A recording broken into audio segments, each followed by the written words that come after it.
Hey everyone, and welcome to an episode of the QRL Show.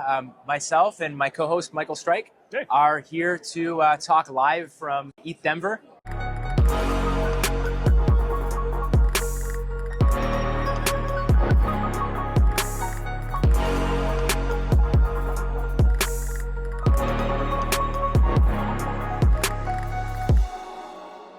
What's the impression been so far? Having a good time here? A lot of people, a lot of creativity, a lot going on here. I think there was something like 10 or 20,000 people.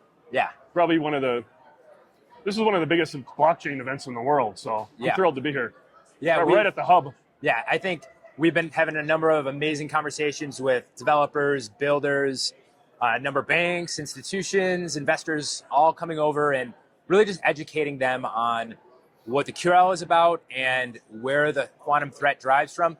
Michael, to kind of start out here, there's people in the space that are aware of, quantum computing.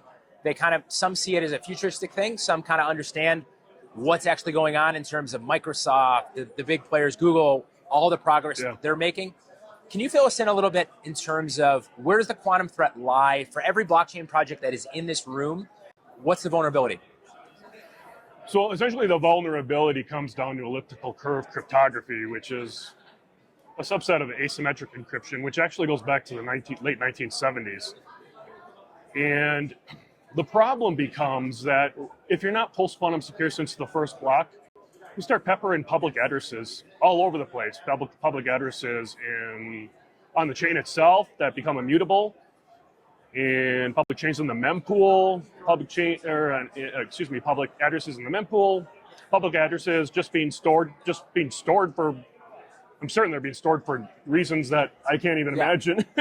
Store now, decrypt later, or harvest later, right? So the difficulty becomes, if you're not post-quantum secure since the first block, which QRL is, you essentially have to start building out post-quantum secure DSAs.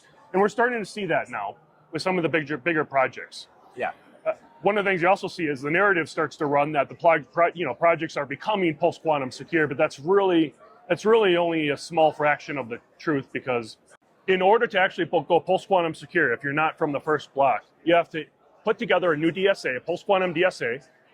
You have to then get all of the users to migrate over to that DSA. Yeah. And that's a manual intervention because it has to be a transaction that's generated with your own private key. Yeah. And then you have to have essentially a drop-dead block date. And at some point, you have to hard fork all of the nodes over and deprecate the old DSAs. And you have to do this all before a sufficiently powerful quantum computer compromises the integrity of your blockchain. And to add to that, there's a lot of ifs. Yeah, and you have to do it in practice, not just in theory. So there's a lot of moving parts, a lot of components, as you've just nailed on. You're not going to get all the coins. Yeah. You're not going to get all the coins because not everyone's going to get the message. Yeah. Private keys are lost as well too. And I'm anticipating it to be pretty disruptive. Yeah. So for those who maybe aren't aware of all the quantum computing progress that is taking place, whether it was Google Willow's huge announcements at the end of 2024, Microsoft Majorana recently in early 2025, can you get the viewer up to speed, from a high level in terms of what are the biggest players in the quantum computing that are in that race? What are they saying in terms of when they believe a sufficiently powerful quantum computer, not us? Fill us in on that a little bit. So you have all these hardware manufacturers. These are big players. Yeah. That are the brightest minds in the world working on the complex engineering problems together in order to solve the engineering problems behind being able to scale these machines up. Yeah. And if you watch the progress, they're making progress. And it's continual progress.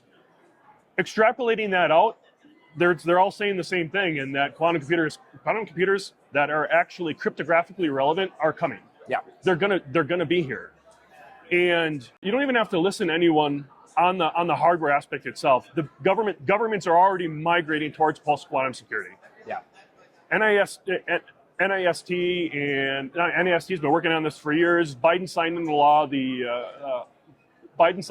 there was a post-quantum initiative. Yep. The target was initially 2035, where we were at PKIC when they announced it. Moved down to 2030. Moved it back to 2030. Yep. And what do they know that we don't know? Yeah. I mean, know. we know more, but they know more than that. So, Well, yeah. it's an iceberg. It's like an iceberg, right? All of this quantum stuff, you're only seeing what's being released. Yeah. And there are many, many, many more incentives to maintain a high degree of classification and secrecy around the actual progress. Yeah. Because at the end of the day, we're talking state secrets, we're talking information, we're talking... And we're not just talking blockchain, we're talking the world. We're talking from bank, like information drives the world. Yeah, sectors. I think one part that I would like to, try to, a lot of people viewing, if they're already not in our ecosystem with QRL, they're maybe looking at some of their favorite projects, whether it be Bitcoin, Ethereum. These are projects that we've really enjoyed for many years, and yeah, we love these projects. We want all boats to rise. Someone that whether they're an extreme Bitcoin maxi, whether they're all about Ethereum, maybe they got a mixed bag. How should they be thinking about the quantum threat in terms of if that's what would happen if a sufficiently powerful quantum computer hit 3 years from now, 5 years from now?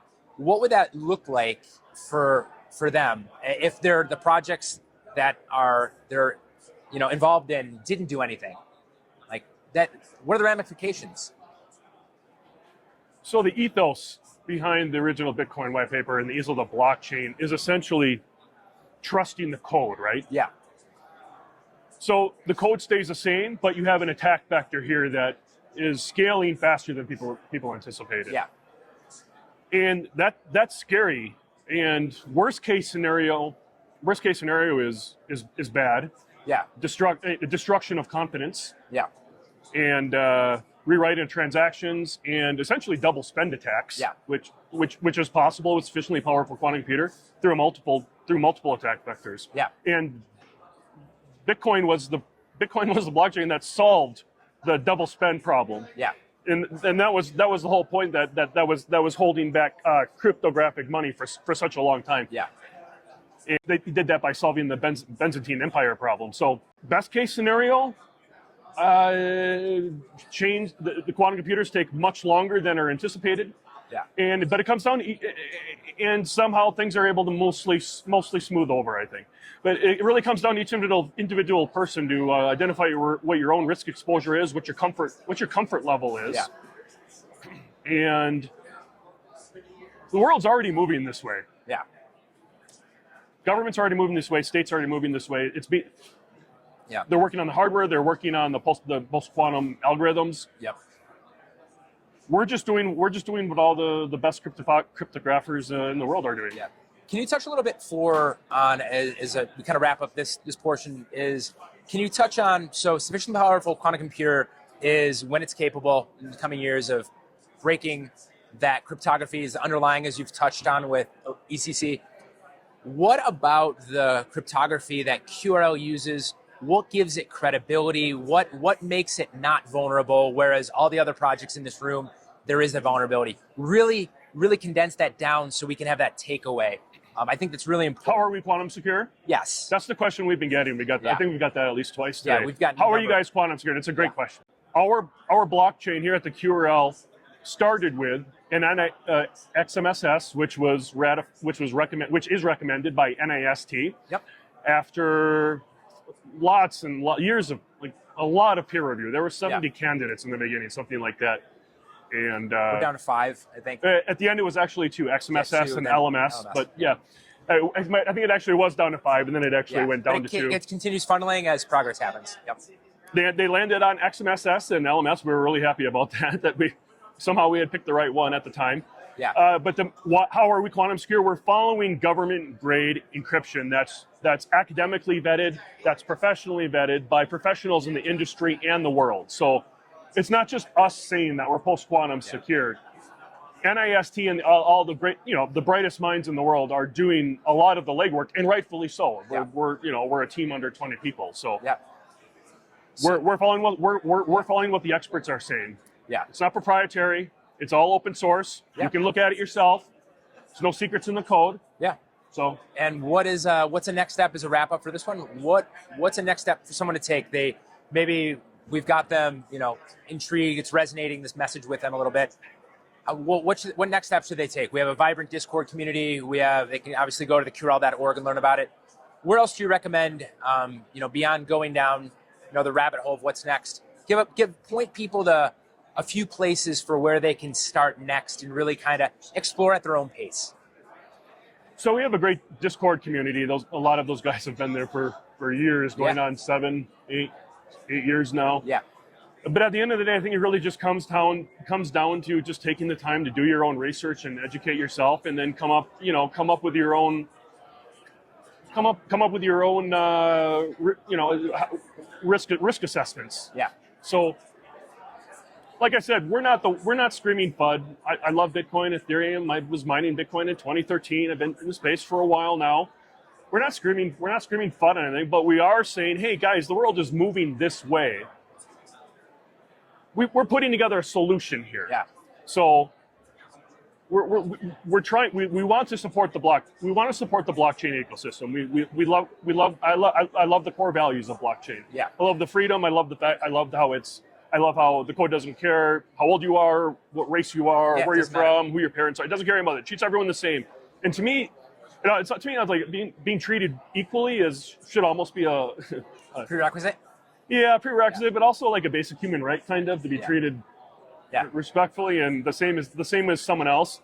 And that's the thing I like about blockchain. So, yeah, do your own research, and if you have questions, jump into our Discord community and chat us up, or look into us. Yeah, to me, that's the best way to go about it. And I think wrapping up this, I think really we put out a lot of other content on our channel that is all around the same thing of educating on the quantum threat, where it drives, and obviously we have a ton of exciting stuff with where our project's going. If you are not already subscribed, make sure to do so. Check out the QRL.org, and we appreciate you watching this content. And Michael and I will see you in the next episode. Thanks. Right, cool.